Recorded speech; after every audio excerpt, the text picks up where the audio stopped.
안녕하세요. 닥터 MBC 목서윤입니다. 어느 날 갑자기 발생하는 뇌졸중의 증상은 한쪽 마비, 언어장애, 시각장애, 어지럼증, 심한 두통 등의 증상을 나타내지만 일시적이라고 생각해서 방치하는 경우가 많아 각별한 주의가 필요합니다. 오늘 이 시간에는 원광대학교병원 신경과 하연수 교수와 함께 뇌졸중이라는 주제로 이야기 나눠보도록 하겠습니다. 한 번 발생하면 후유증으로 고생하는 질환. 우리나라 국민의 4.7%가 경험한다는 뇌졸중에 대해 신경과 전문의 하연수 교수와 자세히 알아봅니다.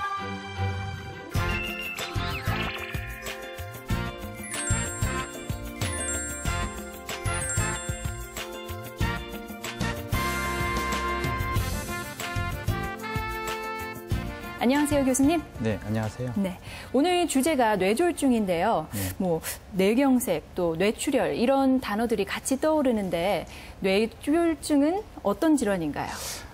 뇌졸중은 뇌 혈액을 공급하는 뇌혈관이 막히거나 터져서 뇌손상이 나타나고 그에 따른 신체 장애가 나타나는 질환입니다.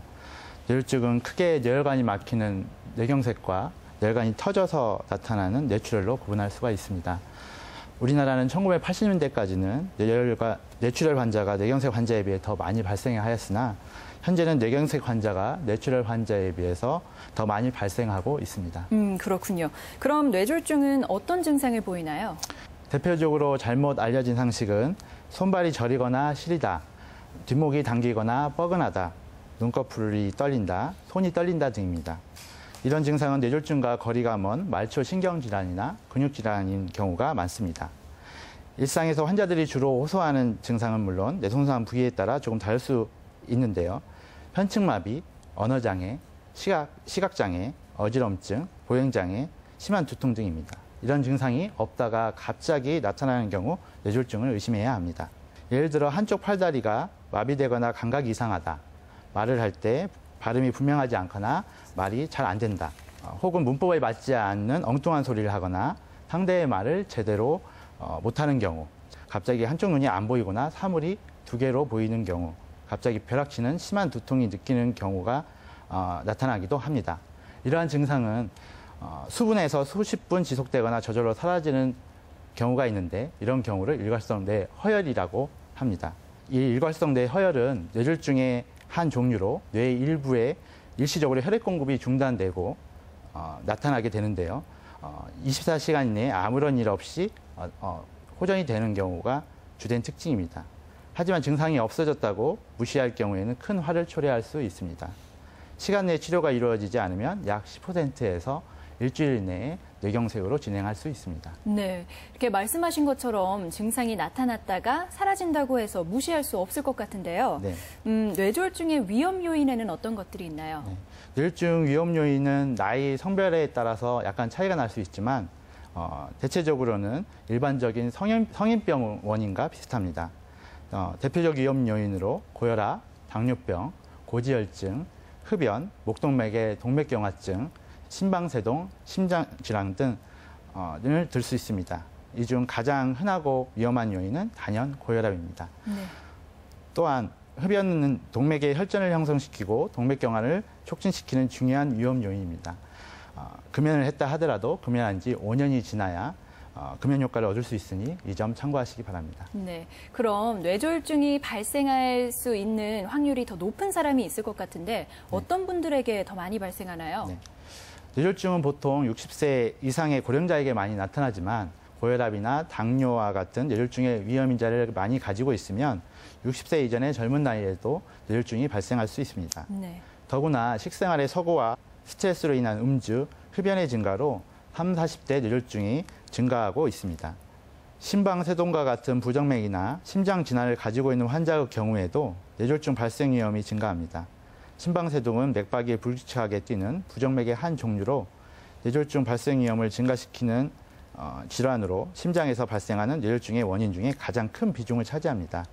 심장의 비정상적인 운동으로 심장에 들어온 피가 심장 밖으로 나가지 못해 혈전이 만들어지고 이 혈전이 혈관을 타고 뇌로 가서 뇌 혈관을 막게 되면 화열성 뇌졸중이 되는 것입니다.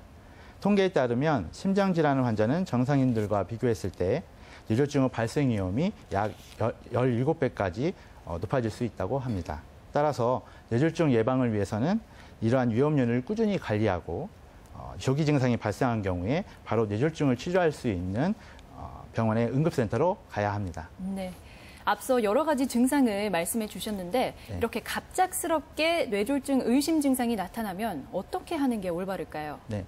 뇌졸중 의심 증상이 의심되면 바로 119 구급대에 연락하여 뇌졸중 응급치료가 가능한 전문센터로 빨리 이송하여야 합니다. 119 구급차가 오기 전에는 구강 내 토사물이나 의치가 있으면 빼내어 기도를 유지하고 환자가 삼키는 데 문제가 발생할 경우가 있기 때문에 절대로 약이나 음식물을 먹이면 안 됩니다. 의식장애가 발생하는 환자는 어깨 밑이나 등에 베개나 수건을 고여 머리를 뒤로 젖혀지도록 눕혀야 호흡을 원활히 할 수 있습니다. 무엇보다도 뇌졸중 증상을 환자가 본인이나 보호자가 인식했을 때 가능한 빨리 병원의 응급센터로 이송을 해야 합니다. 뇌졸중이 일단 발생하면 특별한 치료가 없다고 잘못 알려져 있는데 의학의 발전으로 발병 6시간 이내에 병원에 내원하면 환자가 치료할 수 있는 기회가 있습니다.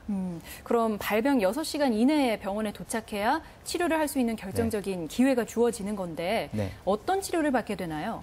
보통 뇌경색의 치료는 증상 발생 4.5시간 이내에 병원에 도착한 경우 정맥 내 혈전 용해제를 사용하게 되고 증상 발생 6시간 이내에 병원에 도착한 경우에는 뇌 동맥이 막힌 곳까지 작은 도관을 삽입하여 혈전을 제거하는 방법이 있습니다.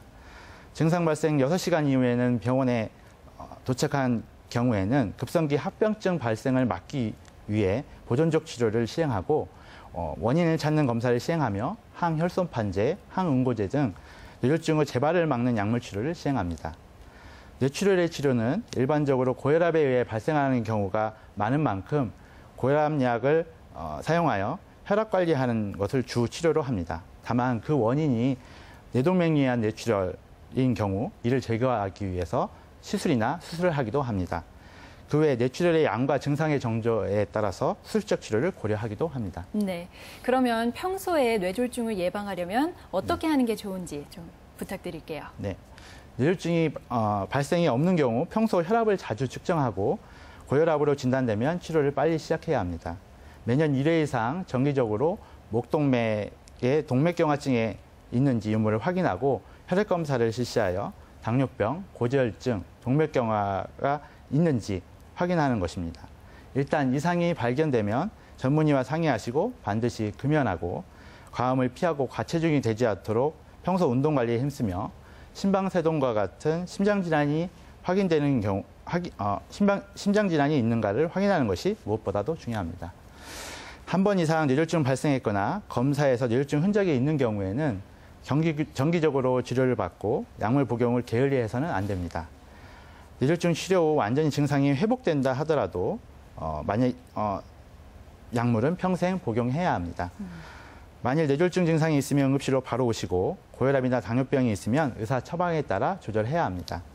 갑자기 기온 변화에 노출되지 않도록 하시고 꼭 먹거나 꼭 먹지 말아야 할 음식은 없지만 채소, 과일, 등푸른 생선, 견과류 등 적절히 섭취하시고 마지막으로 정기적 혈액 검사와 뇌 건강을 확인하기 위한 검사를 진행하시면 되겠습니다. 네, 그렇군요. 오늘 이 시간에는 신경과 전문의 하연수 교수와 함께 뇌졸중에 대해 알아봤습니다. 고맙습니다, 교수님. 네, 감사합니다.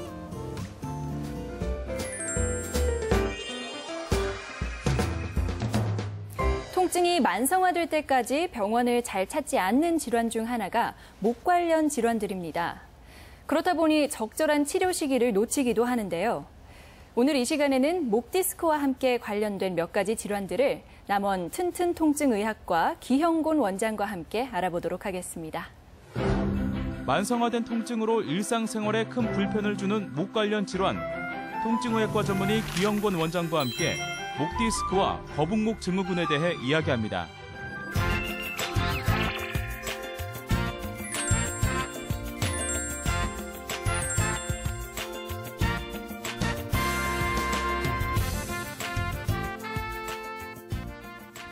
안녕하세요, 원장님. 네, 안녕하십니까? 네. 목이 아프고 뻐근하면 단순히 목 결림이라고 생각해서 방치하다가 이게 좀 오랫동안 지속되면 목 디스크가 아닌가 의심을 하곤 하는데요. 목 디스크를 의심해 볼 수 있는 증상에는 어떤 것들이 있나요? 목의 디스크 탈출증은 가장 중요한 증상은 목과 어깨에서 통증이 시작해서 한쪽 팔 또는 양쪽 팔로 내려오는 방사통입니다. 목과 어깨에서 아프면서 팔과 손가락까지 저리고 당기는 증상이 있으면 정확한 진단을 위해서 정밀한 검사를 해볼 필요가 있습니다. 하지만 이런 방사통, 팔로 내려가는 통증 없이 목과 어깨에 국한된 통증이 있는 경우에는 경추부 염좌일 가능성이 높고 이것은 목 주위에 인대나 근육이 긴장해서 오는 단순한 통증일 가능성이 높습니다. 네. 하지만 이런 경추부 염좌라도 2, 3주 정도 통증이 지속되는 경우에는 병원에 오셔서 물리치료나 약물치료, 거기에 반응이 없는 경우에는 신경주사 치료를 해서 호전을 보일 수 있습니다.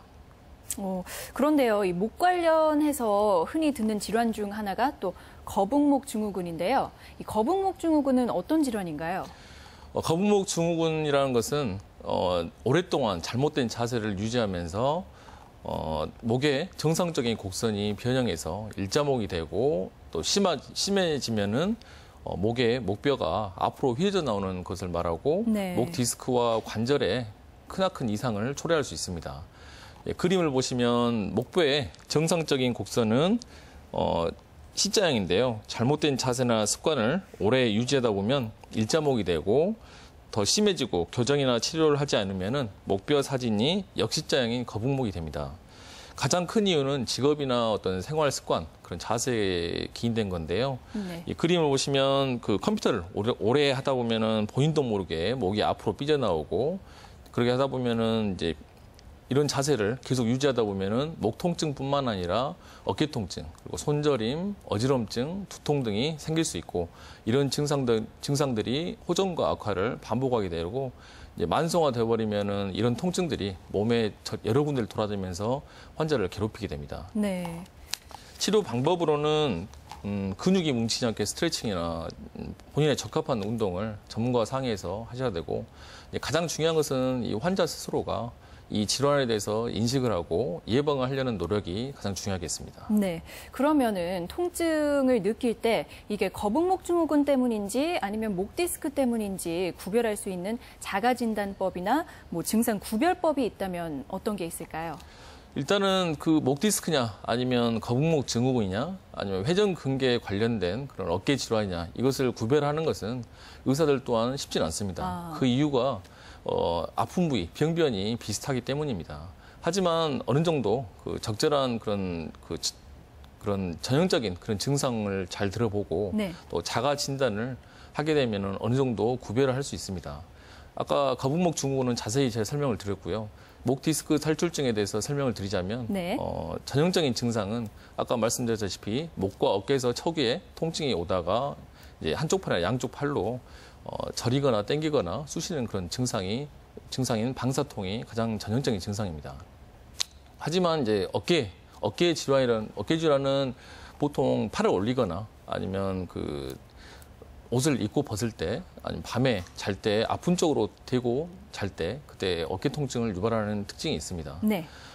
다시 한번 길게 설명해 드렸는데 간단히 정리를 해보자면 이 목 디스크에 관한 그런 질환은 쉽게 말하면 목의 움직임에 따라서 이 방사통, 팔 증상이 있는 것이 전형적인 그런 증상이고 그리고 어깨 질환은 팔을 움직였을 때, 팔 자체를 움직였을 때 어깨 통증이 있는 것을 그것으로 이제 구별할 수 있습니다. 네, 그러면 목 디스크와 어깨 질환 이렇게 구분될 것 같은데요.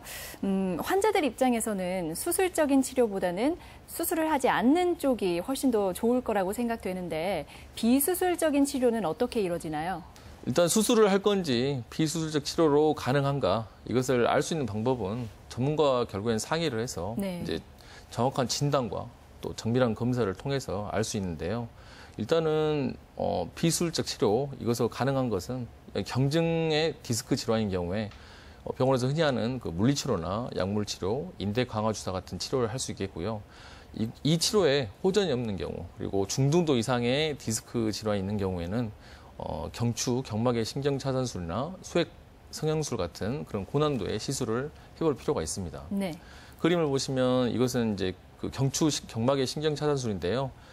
이것은 시암이라는 영상 증폭 장치를 이용해서 문제가 되는 신경을 찾아서 그 신경에 신경이 눌리면 신경에 이제 염증이나 부종이 생기는데요. 이런 염증과 부종을 가라앉혀주는 그런 약물을 주입하는 신경 차단술 방법입니다. 예. 그런데요, 목에 뭐 주사를 넣는다든지 또는 수술을 한다든지 하면은 조금 두렵기도 한데 혹시 위험하거나 하진 않나요? 맞습니다. 일단은 목이라는 것은 그 온몸으로 내려가는 그 신경의 통로이기 때문에 네. 까딱 잘못하면 큰 위험성이 빠질 수 있고, 그래서 이제 일반적으로 저희 의사들도 이제 허리 신경 치료보다는 목 신경 치료를 할 때 훨씬 더 10배 이상의 스트레스를 받습니다. 특히 우리 병원 같은 경우는 경추 그런 신경 차단술을 하는 경우에는 환자분들한테 이제 1시간 정도 일단 심박동수나 네. 호흡수 이런 것을 모니터링하면서 이제 큰 문제가 없을 때 귀가를 시킵니다. 하지만 이제 이런 위험성을 있긴 하지만 결과론적으로는 상당히 이제 목 신경 치료가 훨씬 더 결과는 좋습니다. 아, 그렇군요. 그러면은요, 그 수술이 꼭 필요한 경우는 어떤 경우인가요? 수술이 꼭 필요한 경우는 딱 2가지가 있습니다. 간단하게. 첫 번째는 이런 아까 말씀드린 그런 비수술적 치료를 4주간의 치료를 했음에도 불구하고 호전되지 않고 일상생활에 제약이 있는 경우. 그리고 2번째로 예를 들어서 이제 뭐 밥을 먹다가 숟가락을 떨어뜨릴 정도 손 힘이 빠진다거나 아니면 뭐 팔이 안 올라가거나 머리 쪽으로 안 올라가거나 뭐 그런 마비가 진행된 경우는 꼭 수술을 하셔야 할 것입니다. 예. 수술을 하면 재발한다는 소리도 좀 들었거든요. 실제로는 어떤가요? 일단은 허리 디스크 수술에 비해서 결론을 말씀드리자면 그 목 디스크 수술이 훨씬 더 재발률이 낮습니다. 그 이유가 허리 디스크 수술이라는 것은 이제 그 튀어나온 그 추간판 디스크만 거의 제거하는 정도로 수술을 끝내지만은 일반적으로 이제 경추 디스크 탈출증 수술은 이 문제가 되는 튀어나온 그 디스크를 통째로 아예 제거를 한 다음에 거기에다가 인공뼈를 집어넣어서 하기 때문에 거의 재발률이 없고 그 자체가 구조가 무너지지 않는 이상은 거의 네. 재발이 없다고 보시면 됩니다. 그러면요, 목 디스크나 일자목 증후군을 예방할 수 있는 방법이 있다면 좀 소개해 주세요. 일단은 가장 중요한 것은 그 환자 스스로가 잘못된 자세나 어떤 그런 것을 고쳐야 할 것이고 교정을 해야 되겠습니다. 그리고 이것도 이제 습관병이기 때문에요. 이런 것을 특히 이제 우리가 이제 스마트폰을 자주 보잖아요. 젊은 네. 사람들. 네. 그림을 보시면 이 젊은 여자 자세가 보면 목을 쭉 빼고 이제 고개를 숙이고 스마트폰을 장시간 보는데 이것은 목 디스크나 거북목 증후군으로 가는 첫 걸음입니다. 네. 오른쪽 그림처럼 바른 자세는 스마트폰을 눈높이에 보는 것을 권해드리고 싶고요. 이때 이제 허리와 등은 반드시 펴고 눈높이에 스마트폰을 보고 이제 하는 게 좋겠고, 또 다음 그림 보시면 이제 장시간 컴퓨터 작업이나 고개 숙인 작업을 할 때 30분에 한 10초 정도는 목을 그림에 보시다시피 앞뒤로 스트레칭을 하는 그런 운동을 하셔야 할 것입니다. 결과론적으로는 이런 문제 생겼을 때 빨리 병원에 가셔서 전문가의 조언을 듣고 적합한 치료 그리고 자세 교정을 하는 게 가장 중요하겠습니다. 네, 그게 좋겠네요. 오늘 이 시간에는 통증의학과 전문의 기형곤 원장과 함께 목 디스크에 대해 알아봤습니다. 고맙습니다, 원장님. 네, 감사합니다.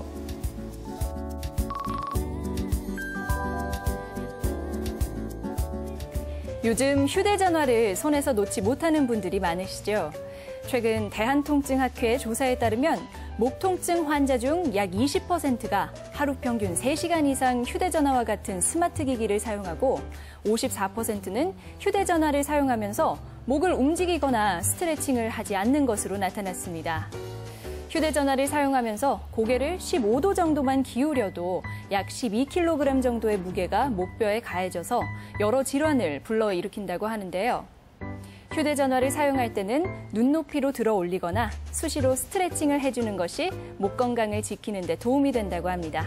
제가 준비한 소식은 여기까지고요. 저는 다음 주 이 시간에 다시 인사드리겠습니다. 여러분 고맙습니다.